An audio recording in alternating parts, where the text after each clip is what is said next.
Okay, so this is inch and a quarter PVC main. Got copper coming up to the building. Down below they have a inch and a quarter female adapter.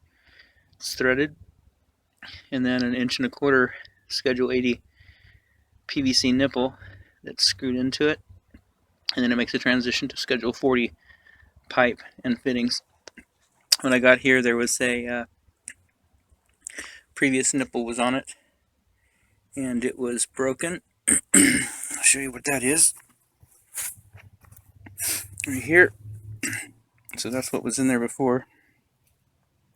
It's the same gray Schedule 80 nipple, and then a coupling was on it.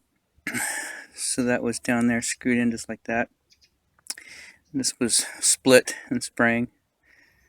So we simply cut the pipe back to here where you can see those new fittings are at.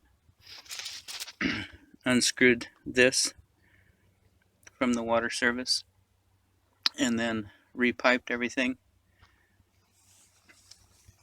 Got 290s down here and 190 down here, and then two more up top. Cap it off. It's all purple primer and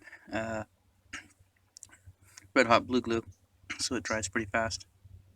So we let that set up for about an hour, and then turn the water back on and test it, see if we have any leaks.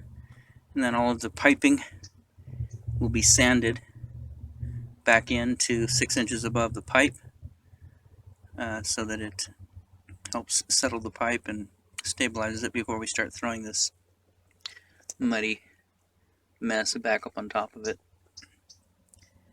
And so that is it. So water main repair typically takes 2 to 3 hours, and about $50 of material. 3 hours of labor usually runs about $375, $4 1/4 for a yard piping repair. So that's it. Thanks for watching.